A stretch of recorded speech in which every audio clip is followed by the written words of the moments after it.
Olá, eu sou Rodrigo Barbosa e você está no Meditação no Evangelho de Lucas. Muito bom poder estar aqui com você hoje e te convido a meditarmos hoje no Evangelho segundo escreveu Lucas, no capítulo de número 24, do versículo de número 13 até o versículo de número 34.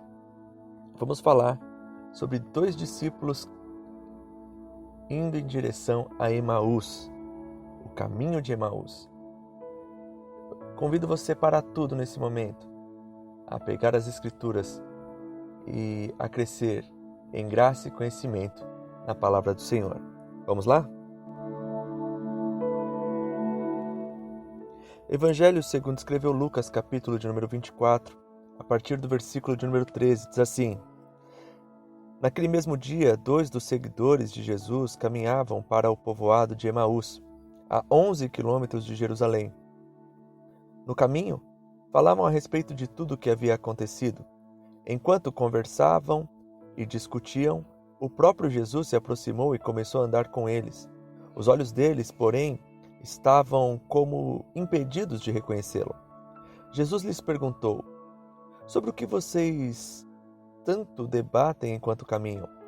Eles pararam, com o rosto entristecido. Então, um deles, chamado Cleopas, respondeu: Você deve ser a única pessoa em Jerusalém que não sabe das coisas que aconteceram lá nos últimos dias? Que coisas? Perguntou Jesus. As coisas que aconteceram com Jesus de Nazaré, responderam eles. Ele era um profeta de palavras e ações poderosas aos olhos de Deus e de todo o povo. Mas os principais sacerdotes e todos os outros líderes religiosos o entregaram para que fosse condenado à morte e o crucificaram. Tínhamos esperança de que ele fosse aquele que resgataria Israel. Isso tudo aconteceu há 3 dias. Algumas mulheres do nosso grupo foram até o seu túmulo hoje bem cedo e voltaram contando uma história surpreendente. Disseram que o corpo havia sumido e que viram anjos que lhe disseram que Jesus está vivo. Alguns homens do nosso grupo correram até lá para ver e, de fato, tudo estava como as mulheres haviam dito, mas não o viram. Então, Jesus lhes disse: Como vocês são tolos, como custam entender o que os profetas registraram nas Escrituras? Não percebem que era necessário que o Cristo sofresse essas coisas antes de entrar em sua glória? Então Jesus os conduziu por todos os escritos de Moisés e dos profetas, explicando o que as Escrituras diziam a respeito dele. Aproximando-se de Emaús, o destino deles, Jesus fez como quem seguiria a viagem, mas eles insistiram: Fique conosco essa noite, pois já é tarde. E Jesus foi para casa com eles. Quando estavam à mesa, ele tomou o pão e o abençoou. Depois, partiu e lhes deu. Então os olhos deles foram abertos e o reconheceram. Nesse momento, ele desapareceu. Disseram um ao outro: Não ardia nosso coração quando ele falava conosco no caminho e nos explicava as Escrituras? E na mesma hora, levantaram-se e voltaram para Jerusalém. Ali encontraram os 11 discípulos e os outros que estavam reunidos com eles, que lhes disseram: É verdade que o Senhor ressuscitou. Ele apareceu para Pedro.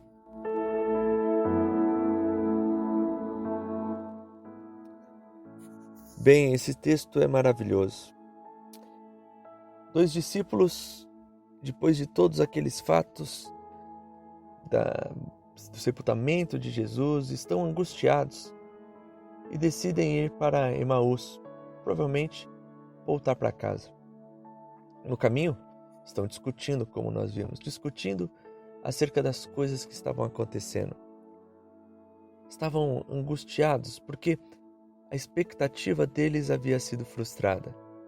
Eles esperavam algo de Jesus Esperavam que Jesus fosse o Cristo, mas na perspectiva política, religiosa da época, na perspectiva de que Cristo fosse tomar o trono de Roma, dar liberdade aos judeus, tirá-los daquela opressão que eles estavam vivendo naquele momento sobre aquele regime romano. Mas não era essa, a obra de Cristo era muito maior. A obra de Cristo vai muito além dos pensamentos humanos e da perspectiva limitada que nós temos. E um fato interessante é que o próprio Senhor, antes de aparecer aos apóstolos, aparece e vai ao encontro desses 2 discípulos que estão se dispersando. Olha que grande preocupação o nosso Senhor tem acerca dos pequeninos. Você vê que a questão de grandes revelações espirituais e da busca e da preocupação do nosso Senhor não está só sobre homens e mulheres de grandes patentes religiosas. Não existe essa história de que o Senhor se preocupe ou se manifeste apenas para um seleto grupo dentro da sua igreja, no seu corpo. Isso é mentira. A gente pode perceber que esses discípulos aqui são 2 que não aparecem antes, que a gente não tem relatos deles, mas aqui eles estão se debandando, estão entristecidos, estão indo embora. Mas o Senhor, até mesmo antes de pensar em motivar os apóstolos, aqueles ao qual foi escolhido depois de oração, aqueles ao qual o Senhor convida para serem os portadores de boas novas, aqueles que viram e participaram de coisas extraordinárias com o Senhor. Mas o Senhor vai e se manifesta a esses 2 pequenos discípulos, por assim dizer. Isso nos traz a alegria e a segurança de que o Senhor está disposto e inclinado a olhar e a cuidar e a zelar pelo mais pequeno dos discípulos. Não existem títulos ou posições que façam com que haja prioridade de uma manifestação ou de um querer ou do cuidado de Jesus aos seus discípulos. Todos têm igual importância no reino de Deus. Que maravilhoso é saber disso. Outra coisa que a gente pode perceber aqui, os discípulos discutiam sobre coisas espirituais no caminho. E isso fez com que Jesus olhasse para a conversa deles e participasse da conversa deles. A pergunta é, será que quando estamos com outros irmãos, qual é o teor da conversa que estamos tendo? Qual o tipo de conversa que estamos tendo quando temos a oportunidade de estar com os nossos irmãos fora do ambiente de culto, fora do ambiente de meditação? Esses discípulos estão aqui interagidos e preocupados e falando, mesmo que expressando as suas opiniões, expressando os seus pensamentos espirituais. Sabe, o cristão precisa ter em sua boca, continuamente em sua mente, palavras e conversar com outros cristãos acerca dos seus questionamentos, acerca das suas dúvidas, das suas opiniões. E ali, assim como dizem Provérbios, como o ferro afia o ferro, a nossa fé é aperfeiçoada através do compartilhamento. Que possamos ter assuntos espirituais. E eu creio que quando os cristãos se reúnem ali, não só na questão da perspectiva do culto, não só na questão da perspectiva do estudo formal, mas quando a palavra do Senhor, os questionamentos espirituais, a vida dele gira em torno das coisas do reino, das coisas espirituais, o próprio Senhor vem participar das nossas conversas, nos esclarece, nos ajuda, que ao invés de ficarmos abordando assuntos eclesiásticos, ou sobre qualquer outro tipo de assunto que nas nossas vidas possam gerar em torno das nossas mesas, dos nossos caminhos, assuntos espirituais, para que o Senhor venha participar e nos esclarecer e nos ajudar. Outra coisa que é muito interessante é como Jesus ensina esses discípulos, revela-se através dos escritos de Moisés e dos profetas, o Antigo Testamento.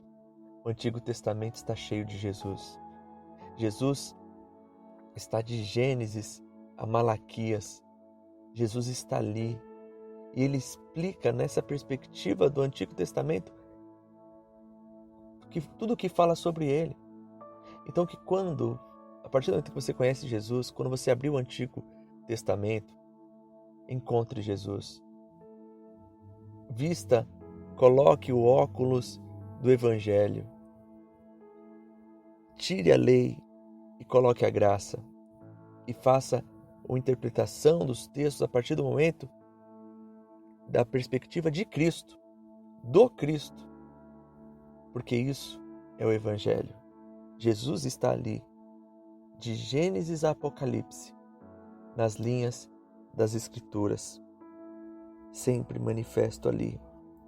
Sabe, que possamos, assim como os discípulos, olhar para aquele que traz a mensagem para os nossos corações e dizer: fique conosco, não vá embora, por favor. Que possamos querer ficar ao lado de pessoas que têm coisas do reino para nos fornecer. Que possamos querer permanecer mais tempo falando de coisas maravilhosas, falando de Jesus. Não falar da vida do outro, não ficar discutindo política, discutindo tantas coisas, mas que possamos falar do reino. Porque é isso que deve aquecer os nossos corações. É isso que deve alegrar as nossas vidas. Esses discípulos convidam Jesus, mesmo sem estar percebendo que é Ele, para estar conosco. Mas quem porta a palavra do Evangelho, quem leva o Evangelho, quem fala das coisas do reino, esse está com Cristo.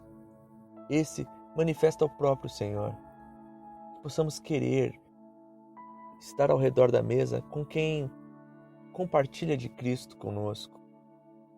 O interessante é que, no momento em que Jesus parte o pão, os olhos se abrem. Sabe, aquela ação do Mestre, que talvez era corriqueira entre os discípulos de partir o pão, de abrir, de partir, fez com que eles pudessem ver. Jesus quer estar conosco e se manifestar ao redor das nossas mesas. Não só pelo caminho aprendemos. Como podemos fazer um paralelo? Na igreja aprendemos, nos estudos aprendemos, mas é no partir do pão, é no cotidiano, é em casa que Jesus é revelado. Pense nessas coisas, que Jesus possa se revelar a você no cotidiano da tua vida.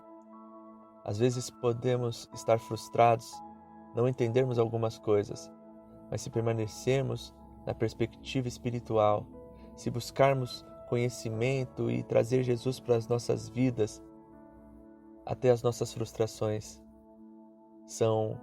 podem ser respondidas através da misericórdia do Senhor sobre as nossas vidas. Pense em tudo isso que foi dito. De repente você está entristecido e indo embora, voltando para Emaús, mas que a palavra do Senhor te busque, te trate, te cuide e te faça querer permanecer sempre ao lado do Senhor. Fique com Deus, guarde essa mensagem no teu coração e até a próxima.